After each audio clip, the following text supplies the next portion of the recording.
តบางคนនេះថ្ងៃនេះខ្ញុំមកប្រាប់បងប្អូនគ្នាពីរបៀបនៃការឆែកទៅលើកម្លាំងម៉ាស៊ីនរបស់ MacBook Pro បងប្អូនគ្នាគ្រាន់តែចុចទៅលើឡៃរូបនេះរូបខ្លែប៉មនេះមកនេះហើយបងប្អូនគ្នាយកពាក្យ about display នេះមកនេះបងប្អូនគ្នាចុចកន្លែងហ្នឹងមកវានឹងចេញឲ្យមកនេះអានេះ RAM 16GB បងប្អូនគ្នានេះ RAM 16GB ហើយនេះអីវាគឺនៅលើនឹងទាំងអស់បងប្អូនគ្នា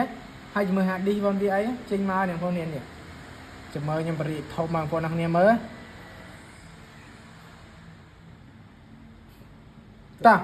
បណ្ដាហ្នឹងបងប្អូនគ្នាឃើញនេះអានេះវាចេញម៉ាកបងវាមកបងប្អូនគ្នាអានេះ M1 Pro បងប្អូនគ្នាមើលទៅនេះ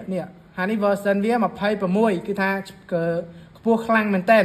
ហើយចំណែកនេះទំហំ screen មកវាវិញ16 inch បងប្អូនគ្នាកញ្ចក់ច្បាស់ល្អ 2K នេះបងប្អូនគ្នាឃើញនេះ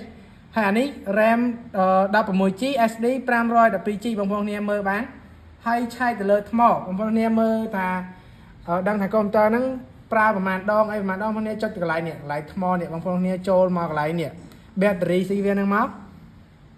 បងប្អូនគ្នាអាចមើលបានតែវាអាចវាប្រើតែគេប្រើមុនហ្នឹងប្រើប្រហែលដងហើយថ្មវានៅសល់ប្រហែលភាគរយបងប្អូនចុចមើលកន្លែងហ្នឹងមកឃើញនេះបងប្អូននេះហ្នឹងសម្រាប់បងប្អូនគាត់អត់ទាន់ចេះឆែកជាមួយនឹងកម្លាំងម៉ាស៊ីនរបស់ MacBook Pro បងប្អូននេះអាចមើលវីដេអូនេះបានជួយចុច like ចុច share ម្នាក់មួយ